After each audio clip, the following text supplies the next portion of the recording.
أعوذ بالله من الشيطان الرجيم. بسم الله الرحمن الرحيم.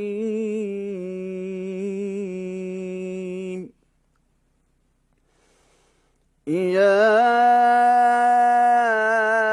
أيها الذين آمنوا أطيعوا الله وأطيعوا الرسول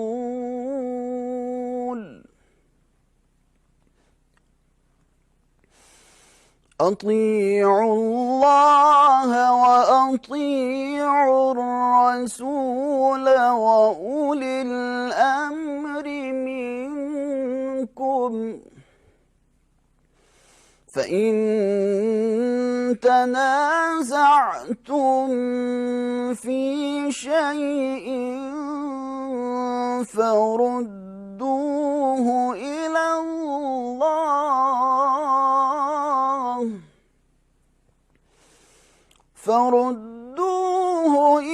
الله والرسول إن كنتم تؤمنون بالله واليوم الآخر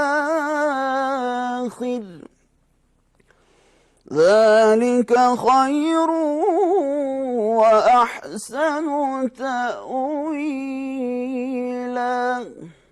صدق اللہ العظیم۔ ارشاد باری تعالیٰ ہے، مومنوں خدا اور اس کے رسول کی فرما برداری کرو اور جو تم میں سے صاحب حکومت ہیں ان کی بھی، اور اگر کسی بات میں تم میں اختلاف واقع ہو تو اگر خدا اور روز آخرت پر ایمان رکھتے ہو تو اس میں خدا اور اس کے رسول کے حکم کی طرف رجوع کرو، یہ بہت اچھی بات ہے اور اس کا مال بھی اچھا ہے۔ وآخر دعوانا ان الحمدللہ رب العالمین۔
بسم اللہ الرحمن الرحیم۔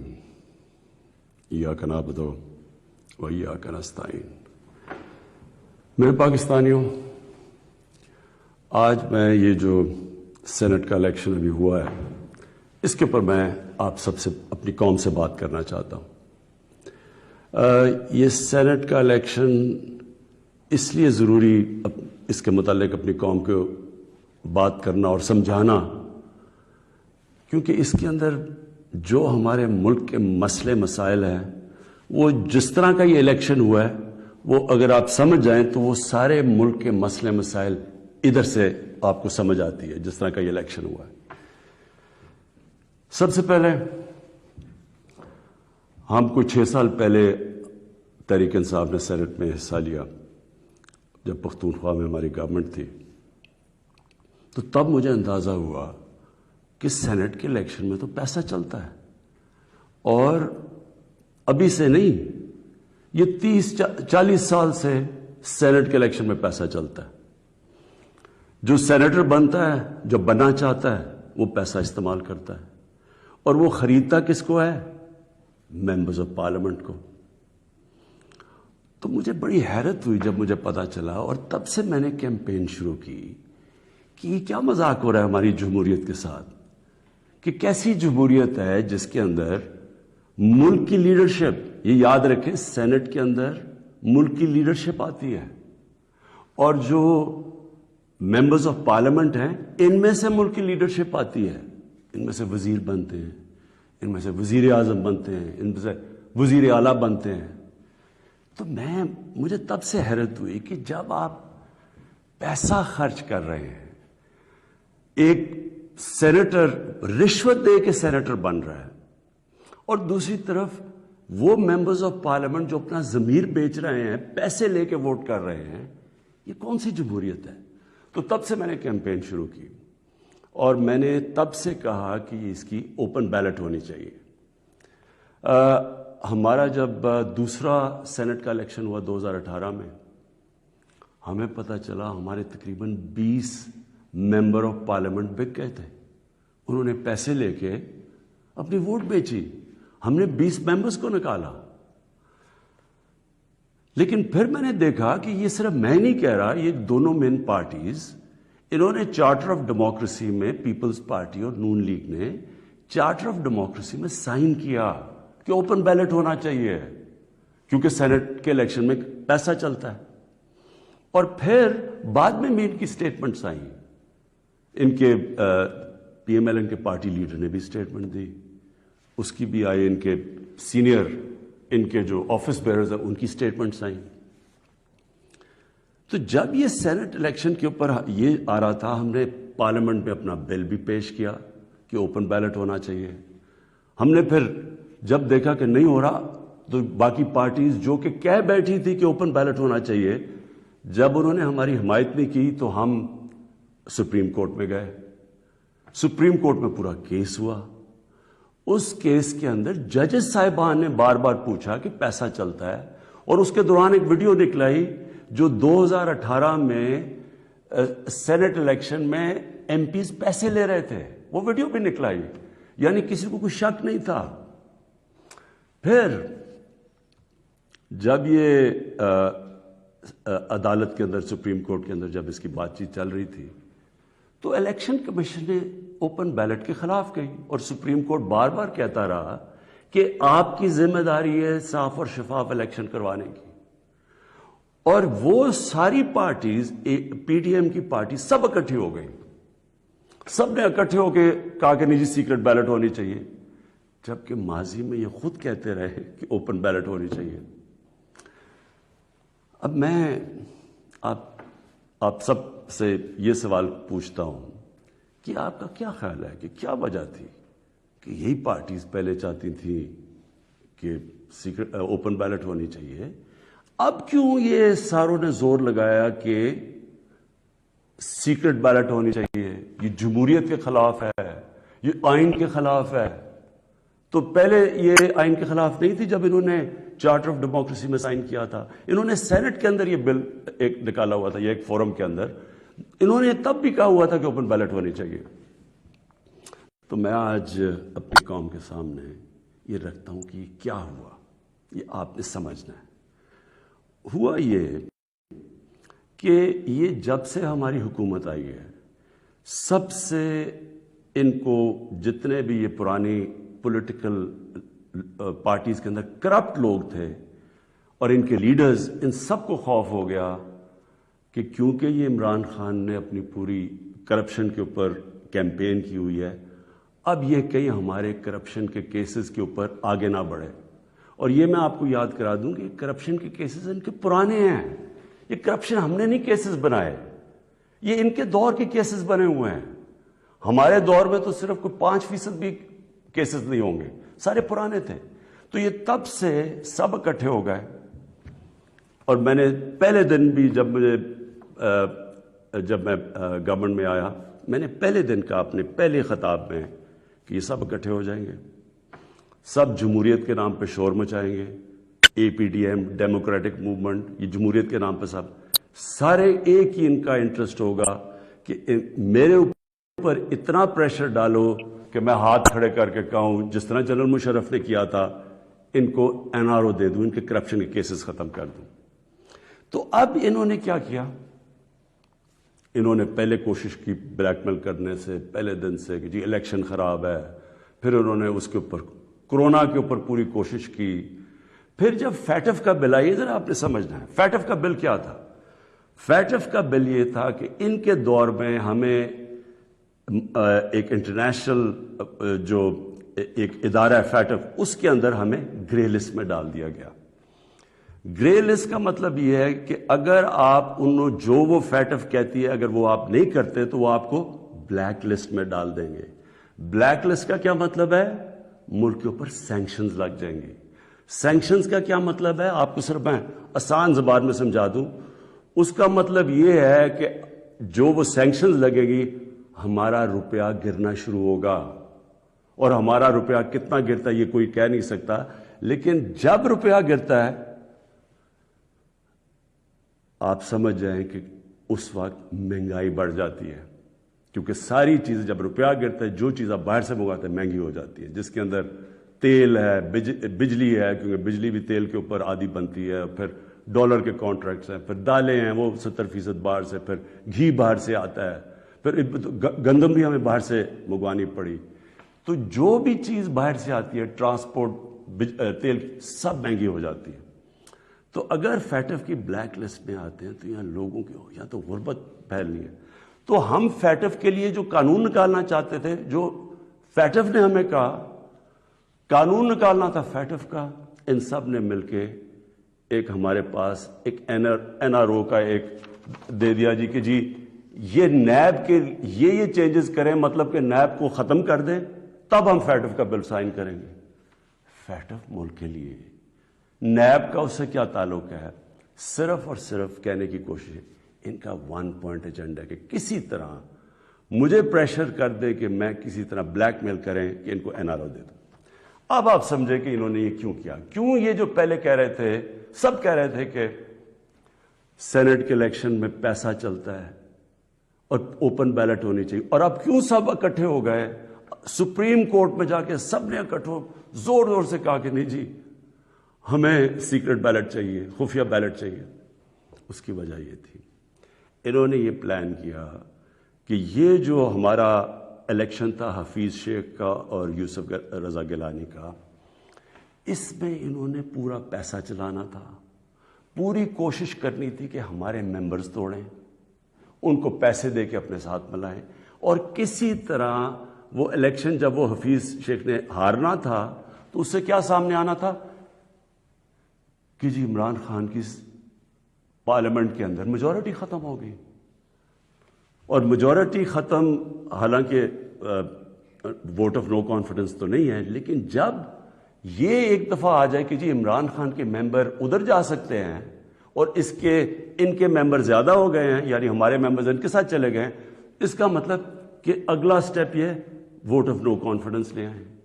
تو اصل مقصد یہ تھا کہ ووٹ آف کانفیڈنس کی تلوار میرے اوپر لٹکائیں، مجھے بلیک میل کریں کہ میں کسی طرح ان کو این آر او دے دوں.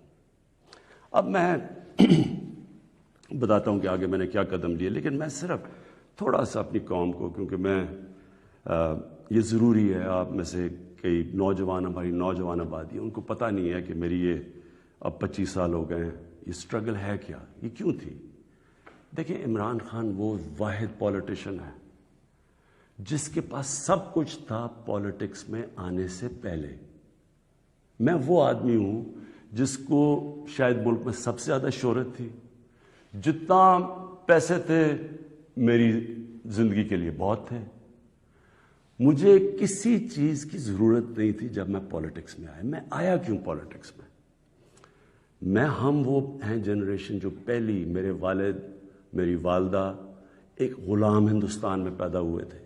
میں پہلا پاکستانی جنریشن تھا جو آزاد ملک میں پیدا ہوا تھا، اور ہمیں اپنے ملک پہ بڑا فخر تھا. جیسے ہمارا ملک اٹھتا جا رہا تھا، آج سے 50 سال پہلے 55 سال پہلے پاکستان کی مثال دی جاتی تھی دنیا میں، ہمیں فخر ہوتا تھا. پاکستان کا دنیا کے اندر ایک رتبہ تھا. ہمارا جب یہاں سے پریزیڈنٹ باہر گیا تو اس کو ایئرپورٹ پہ امریکن پریزیڈنٹ ملنے آیا. یہ اور بھی چھوڑے، یعنی ہماری ہر طرح ایک ملک میں ایک ہوپ تھا، اوپر جا رہے تھے ہم.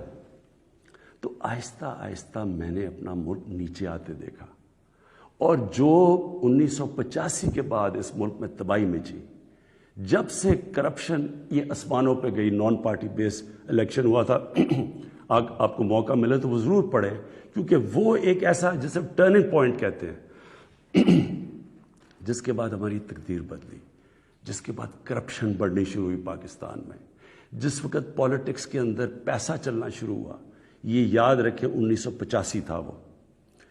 تو ہم دیکھ رہے تھے کہ آہستہ آہستہ پیسہ اقتدار میں کیوں آ رہے ہیں جی؟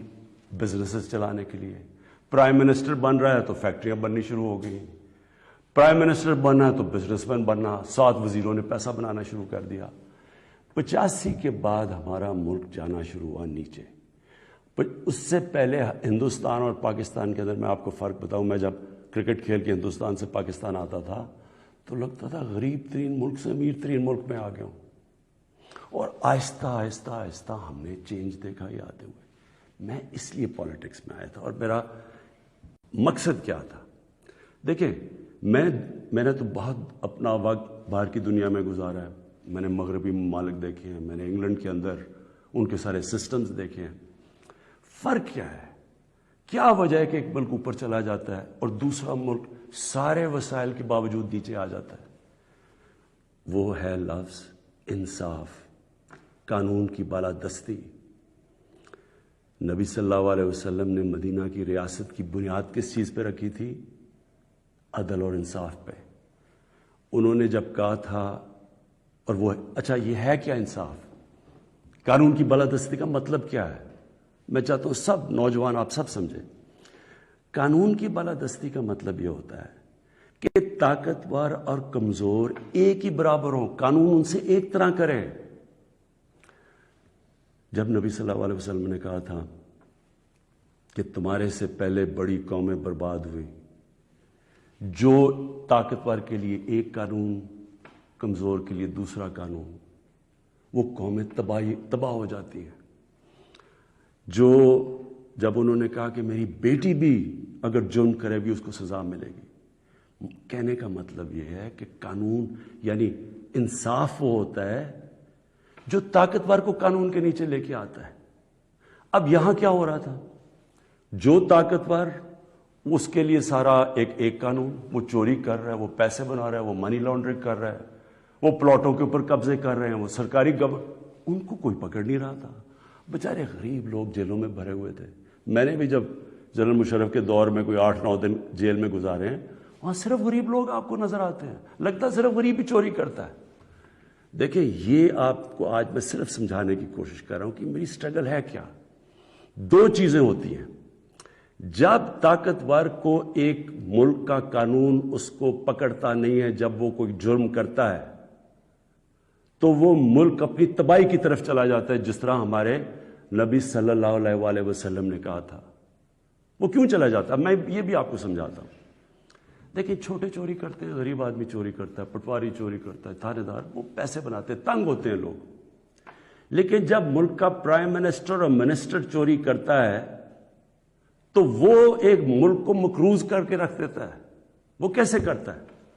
میں پرائم منسٹر ہوں، سارے جتنے میرے جیل میں چور بھرے ہوئے ہیں، ان کی ساری چوریاں اکٹھی بھی کر دو تو وہ کتنے کی بن جائے گی؟ 2, 3, 4 ارب، 5 ارب، 6 ارب۔ میں پرائم منسٹر ہوں، میں ایک پروجیکٹ کے اندر میں اربوں روپیہ بنا سکتا ہوں۔ کیسے؟ میں پاور پروجیکٹ لگاؤں، اور یہاں ہوا ایسے، پاور پروجیکٹ لگاتا ہوں 100 ارب کا، وہ ہوتا ہے اس کی قیمت 100 ارب، میں اسے کہتا ہوں 130 ارب کر دو، 30 ارب سیدھے میرے باہری ملک سے باہر ہی چلے جاتے ہیں، میرے اکاؤنٹ میں آ جاتے ہیں۔ اب وہ جو 30 ارب، سب سے پہلے تو سارے ملک کے چور ملا کے بھی 30 ارب چوری نہیں کرتے۔ وہ جو جیلوں میں بیچارے ہیں، مشکلوں میں، کوئی بے روزگار ہے، کوئی 100 مسئلے ہوتے ہیں عام آدمی کے، کئی تو ہوتے بھی چور ہیں لیکن کئی بیچارے مجبور بھی ہوتے ہیں، وہ تو جیلوں میں ہیں۔ سیدھا بیٹھ کے 30 ارب ایک ڈیل میں بنا سکتا ہوں۔ اور اچھا، اس کی قیمت کون ادا کرتا ہے؟ آپ ادا کرتے ہیں۔ وہ کیسے ادا کرتے ہیں؟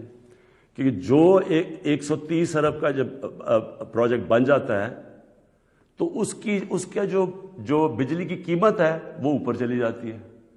آپ اگر کہیں پتہ چلوائیں کہ وہی پروجیکٹ جو پاکستان میں لگے ہوئے ہیں وہ کتنے پہ لگے ہیں اور جو وہی پروجیکٹ باہر کے بجلی کے لگے ہیں ان کی کتنی قیمت ہے, تو اس کی کون قیمت ادا کرتا ہے؟ قوم ادا کرتی ہے.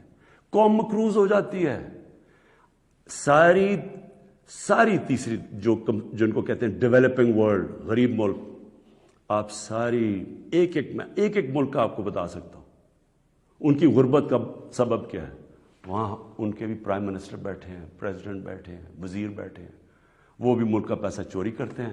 پھر ان کو مجبوری باہر بھجوانا پڑتا ہے کیونکہ ملک میں نظر آ جائے گا نا پیسہ, اس لیے وہ پھر باہر, یہ جس طرح یہ چینی والا اور یہ پاپڑ والا, ان کے نام پہ باہر اس لیے بھجوانے پڑتے ہیں کہ وہ پکڑے نہ جائیں. اب جب وہ پیسہ باہر جاتا ہے وہ دگنا ملک کو نقصان ہو جاتا ہے. آپ کو پتہ ہے ایک یونائٹڈ نیشنز کا ایک ادارہ ہے, میں یہ چاہتا ہوں کہ آپ پورا سمجھیں کہ اس ملک سے یہ تھوڑے سے جو مل کے یہ جو بڑے بڑے مجرم ہیں کر کیا رہے ہیں آپ کے ملک سے. یہ ہمارے ملک میں نہیں صرف ہو رہا, یہ غریب ملکوں میں سب میں یہی کہانی ہے. جو ایک ادارہ ہے اس کو کہتے ہیں فیکٹائی, یہ یونائٹڈ نیشنز کا ادارہ ہے. یہ کیا کرتا ہے؟ یہ پوری طرح ریسرچ کرتا ہے کہ غریب ملکوں سے پیسہ امیر ملکوں میں کتنا پیسہ جاتا ہے, یا آف شور اکاؤنٹس میں کتنا جاتا ہے, یا بڑے بڑے لنڈن اور نیو یارک میں بڑے بڑے غریب ملکوں سے لوگ جو گھر خریدتے ہیں وہ اس کی سروے کرتا ہے. اس کے مطابق ہر سال 1000 ارب ڈالر غریب ملکوں سے امیر ملکوں میں جاتا ہے, آف شور اکاؤنٹس میں جاتا ہے. یہ فیکٹائی کی رپورٹ ہے. آپ کو پتہ ہے ہمارا سارا 22 کروڑ لوگوں کا بجٹ کتنا ہے؟ مشکل سے 60 ارب ہے. ہم 22 کروڑ لوگ جو ہیں, ہمارا سارا بجٹ 60 ارب ہے. تو 1000 ارب غریب ملکوں سے جاتا ہے. ایک 10 سال پہلے رپورٹ آئی تھی, پاکستان سے 10 ارب ڈالر منی لانڈرنگ ہو کے ملک سے باہر جاتا ہے. تو یہ ہو کیا رہا ہے؟ غریب ملکوں سے پیسہ جا رہا ہے امیر ملکوں میں, غریب ملک غریب ہوتے جا رہے ہیں, غریب ملکوں اور امیر ملکوں میں فاصلے بڑھتے جا رہے ہیں. غریب ملک جو پیسہ ان کا ادھر خرچ ہو تاکہ روزگار ملے تو اسکولوں پہ چلے, یا وہاں وہ اس ملک کے اندر اکنامک گروتھ ہو, وہ پیسہ ملک سے باہر چلا جاتا ہے. تو جو پرائم منسٹر اور وزیر جب کرپشن کرتے ہیں وہ ملک کو مقروض کر دیتے ہیں, قرضے چڑھ جاتے ہیں. وہ قرضے اتارنے کے لیے ٹیکس لگانے پڑتے ہیں. ٹیکس سے مہنگائی ہوتی ہے, مہنگائی سے غربت ہوتی ہے. دوسرا, جب وہ ڈالر باہر بھیجتے ہیں روپے پہ پریشر پڑتا ہے, جب روپیہ گرتا ہے باہر سے ساری چیزیں پھر مہنگی ہو جاتی ہیں. تو یہ جو میری سٹرگل ہے اس کا مقصد کیا تھا؟ کیونکہ میں نے تو دنیا میں دیکھا ہوا تھا, جو امیر ملک سوئٹزرلینڈ جو میں نے دیکھے ہیں ان ساروں کے اندر قانون کی بالادستی کا مطلب طاقتور قانون کے نیچے ہے. ہمارے ملک میں آپ نے تماشا دیکھا, جنرل مشرف اتنی طاقت اس کے پاس, فوج اس کے نیچے, عدلیہ اس کے نیچے, اپوزیشن وہ نہیں.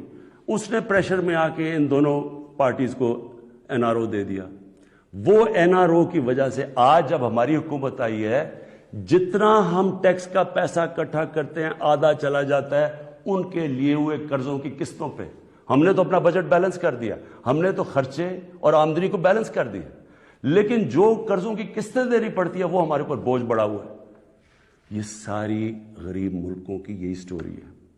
میں یہ آپ کو اس لیے بتا رہا ہوں آپ کو پتہ چلے کہ اس ملک, ہم ایک غریب ملک نہیں ہیں, اللہ نے اس کو سب کچھ دیا ہوا ہے, لیکن کوئی دنیا کا ملک آگے نہیں بڑھ سکتا جس کے اوپر بیٹھے ہوئے طاقتور اس ملک کا پیسہ نکال رہے ہوں باہر. کوئی ملک نہیں چل سکتا. اب واپس آ جائیں سینٹ پہ. یہ کیوں سینٹ کا الیکشن امپورٹنٹ تھا؟ انہوں نے کیوں اتنا زیادہ زور لگایا پتا ہوتے ہوئے کہ پیسہ چلنا ہے سیکرٹ بیلٹ میں؟ یہ کیوں سب اکٹھے ہو کے انہوں نے کوشش, یہ پورا یہ جو ڈرامہ کیا ہے؟ اگر اوپن بیلٹ ہو جاتی, تحریک انصاف کو تو ہمیں اتنی سیٹیں ملنی تھی جتنی ملی ہیں سینٹ میں. ہمارا تو یہ جو کہہ رہے ہیں نا کہ بہت بڑا کوئی مارکا مار لیا, ہمیں تو اتنی سیٹیں مل گئی ہیں, ہم تو سب سے بڑی پارٹی بن گئے سینٹ میں. لیکن انہوں نے جو سارا ڈرامہ کیا ہے وہ ایک حفیظ شیخ کی سیٹ کے اوپر, اور سارا جو پیسہ لگایا ہے جو یوسف رضا گیلانی کا پیسے بانٹ رہا تھا شام کو، لوگوں کی ضمیر خرید رہا تھا، اور وہ جو میں نے جب اپنے ایم این اے سے جب میٹنگ کی، ہماری خواتین نے ہمیں بتایا کہ ہمیں کال کر کے آفر مل رہی تھی، کوئی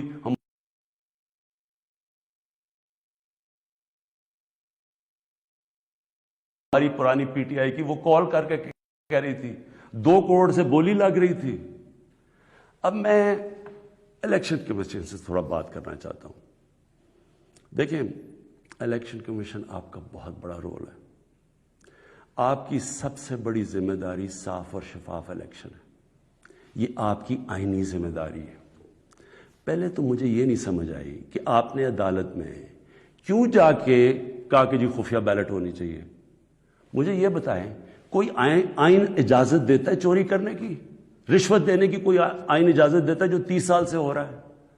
پھر جب آپ کو سپریم کورٹ نے موقع دیا کہ انہوں نے آپ کو کہا کہ ہاں اس دن سیکرٹ بیلٹ کروا لو، لیکن اس کے بعد ان کی آئیڈینٹیفیکیشن رکھو بیلٹ کی کہ ہم مثلا آج پتہ چلوانا چاہتے ہیں جی ہمارے 15-16 لوگ جو بکے ہیں، میں ورڈ یوز کر رہا ہوں بکے ہیں، ہمیں پتہ تو چلے وہ کون ہے۔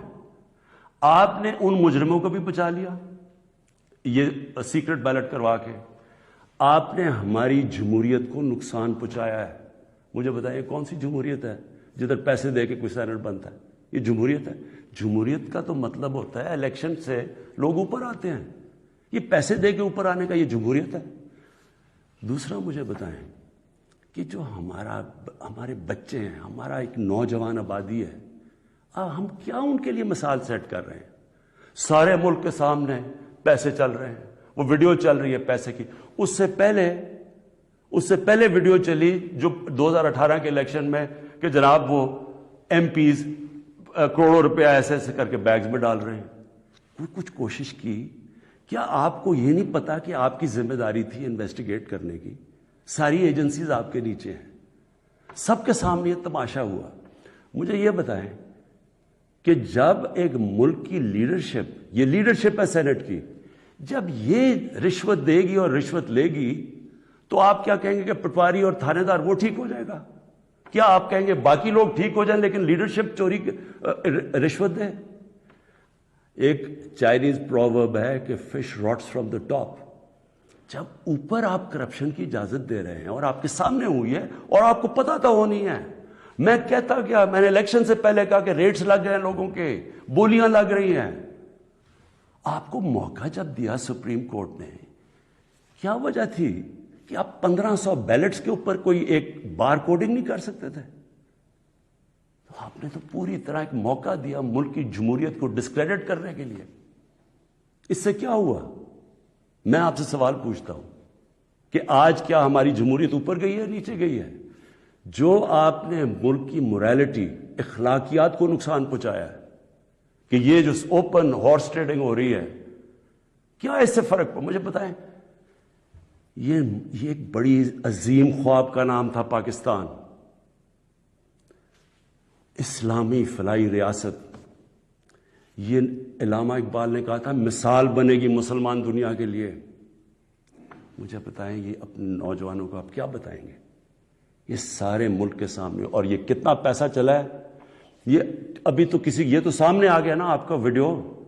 آپ کو یہ نہیں اندازہ کہ کتنا پیسہ چلا ہے اس الیکشن کے اندر، کس طرح لوگوں نے اپنے ضمیر بیچے ہیں پیسہ بنانے کے لیے، کس طرح ہماری پالیٹکس کو کرپٹ کیا گیا ہے۔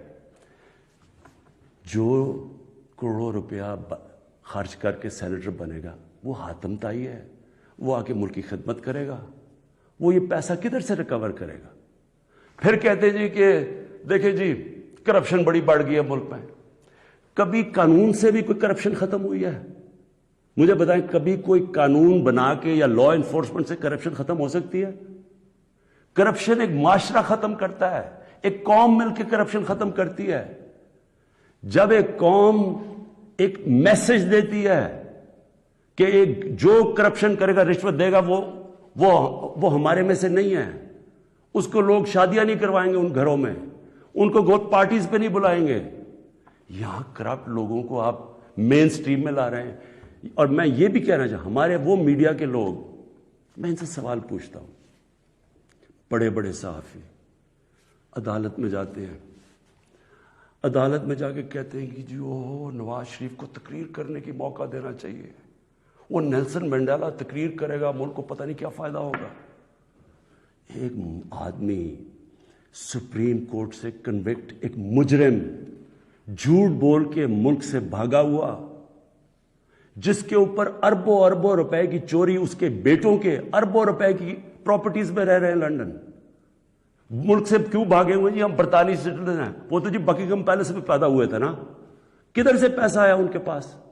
یہ یہاں سے پیسہ چوری کر کے باہر بیٹھے ہوئے ہیں, وہ باہر بیٹھا ہوا ہے, اس کا منشی جو دماد ہے وہ باہر بیٹھا ہوا ہے, ان کے بچے باہر بیٹھے, سارے اربوں پتی ہیں, کوئی جواب. اور یہاں ہمارے صحافی کہہ رہے ہیں کہ جو اسے تقریر کرنے کا موقع دے. وہ کوئی جیل سے نکلتا ہے اربوں روپے کی کرپشن کے چارج, وہ جا کے پھول پھینک رہے ہیں لوگ اس کے اوپر. مجھے یہ بتائیں کیسے کرپشن ختم ہوگی؟ جب آپ معاشرہ جب ان کرپٹ لوگوں کو ایکسیپٹیبل کر دے گا, یہ کھلے عام, جب یوسف رضا گیلانی یہ جب بنے گا سینیٹر اور وہ پیسے چلا کے, اور ہم اس کو ایکسیپٹ کریں گے جی ہو جی جمہوریت ہے بڑی آ گئی. یہ صرف میں یہ سمجھنے کی کوشش کر رہا ہوں کہ کیا ہمیں فکر ہے اپنے آنے والے بچوں کی, اپنی جنریشنز کی, اپنی نسلوں کی, کہ کیا ایگزامپل سیٹ کر رہے ہیں ان کے لیے. میں اپنی ساری قوم سے پوچھتا ہوں کہ اگر آپ ان لوگوں کو ایکسیپٹ کر لیں گے جو بڑے بڑے ڈاکو, کیا عمران خان کی اکیلے کی ذمہ داری لگی ہوئی ہے کہ ان کے پیچھے پڑا رہے؟ یہ آپ سب کی ذمہ داری ہے. سنگاپور کے اندر جب ایک وزیر نے چوری کی, کرپشن کی, لی کوان یو جو ان کے پرائم منسٹر کا سب سے قریبی تھا, اس نے جب اس کو سزا دلوائی اس نے خودکشی کر لی, کیونکہ اسے پتا تھا معاشرے میں اب میری جگہ ختم ہو گئی ہے. اس کو معاشرے میں ہال نہیں ڈالیں گے, پھول نہیں پھینکیں گے کہ نیب سے باہر آ رہے جی پھول پھینک رہے ہیں. کوئی نہیں پوچھ رہا کہ اس نے کتنی کرپشن کی ہے.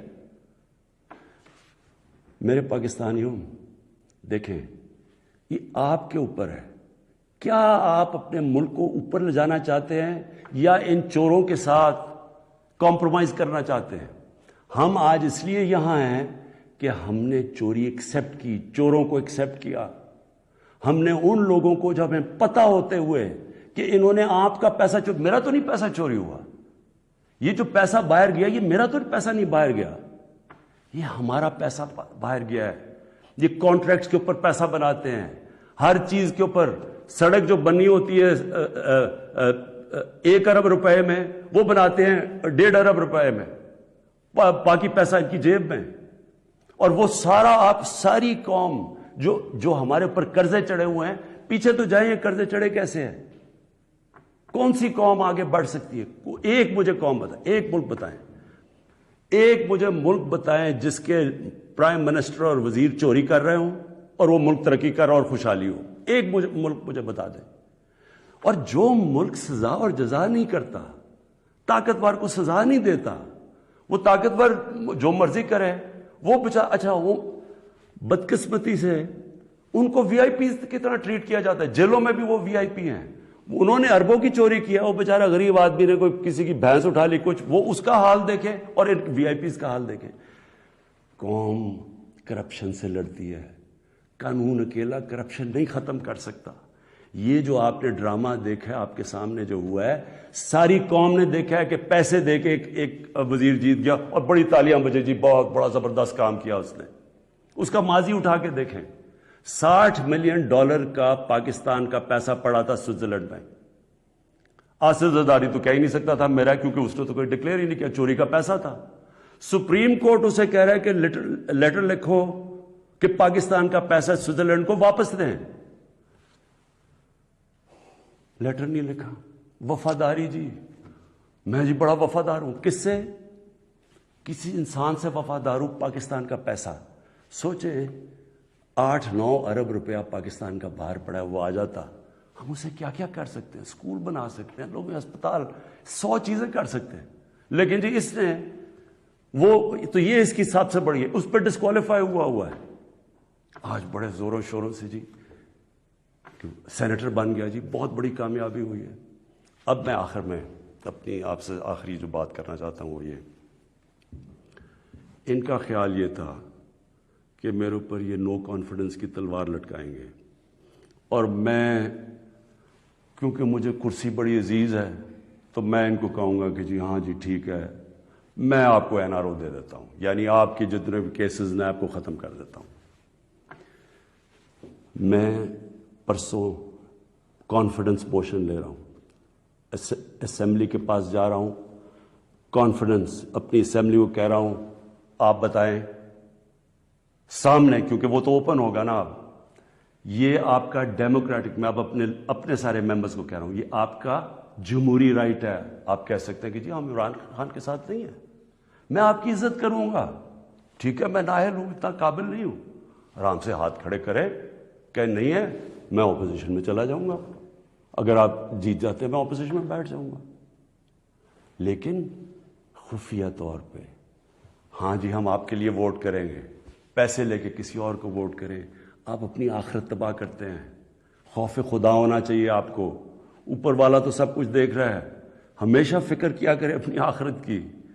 تو میں کانفیڈنس لوں گا جا کے اپنی اسمبلی سے، اور میں آپ کو یہ بتا دوں، یہ اب میں ذرا مخاطب ہوں، یہ جو سارے PDM کے جتنے یہ بڑے بڑے جو ان کے جو یہ جو بڑے بڑے کیا ہیں، یہ جو بھی ہیں، آپ سب کو میرا یہ پیغام ہے، دیکھیں مجھے اگر پاور میری جاتی ہے مجھے کیا فرق پڑتا ہے، میں نے کوئی فیکٹریاں بنائی ہیں آ کے، میں نے کوئی اپنے رشتہ داروں کو کئی بڑے بڑے عہدے دیے ہیں، میں تو کوئی باہر جا کے یہاں پیسے نکال کے تو بڑے بڑے کوئی میفر میں نے کوئی بڑے بڑے گھر لے لیے ہیں، میں تو اپنے گھر میں رہتا ہوں، سوائے حکومت کا میرے اوپر پیسہ ایک ٹریول پہ اور ایک سیکیورٹی پہ، اس کے علاوہ سارے خرچے میں اپنے برداشت کرتا ہوں، سارے میرے ٹریول دیکھے جب میں باہر گیا ہوں 10 گنا کم پیسہ خرچ کیا میں نے ٹریول میں، کیونکہ مجھے یہ نہیں کہ میں آپ کو کہہ رہا ہوں مجھے خوف خدا ہے، میرے ملک میں بھوک ہے، مشکل وقت سے ملک گزر رہا ہے، میں اپنے ملک کا پیسہ بچاتا ہوں، میری زندگی میں کوئی فرق نہیں پڑے گا اگر میں اقتدار میں نہ ہوں، کوئی میری زندگی میں نہیں فرق پڑے گا، لیکن آپ سب کے لیے میرا پیغام ہے، میں چاہے اپوزیشن میں بیٹھوں چاہے اسمبلی سے بھی باہر ہو جاؤں، میں نے آپ میں سے کسی کو نہیں چھوڑنا جب تک آپ اس ملک کا پیسہ واپس نہیں کریں گے، میں اگر باہر بھی ہو جاؤں میں اس قوم کے لوگوں کو نکالوں گا، یہ جو قوم ہے یہ اپنا جب ملک کا پیسہ چوری ہوتا ہے اس کو بچانے کے لیے نکلے گی، چوروں کے پیسے کو بچانے کے لیے قوم نہیں نکلتی، جو آپ نے جتنی کوشش کر لی ہے، میں آپ کو پبلک نکال کے دکھاؤں گا، مجھے کوئی فرق نہیں پڑتا میری زندگی کو، ملک کے لیے جب تک میں زندہ ہوں میں اس ملک میں قانون کی بالادستی کے لیے اپنے ملک کے اندر یہ لوگ جو کہ میں ان کو ملک کے غدار کہتا ہوں، جو چوری کر کے پیسہ باہر لے کے جاتے ہیں، میں ان کا مقابلہ کرتا رہوں گا، اور میرا یہ ایمان ہے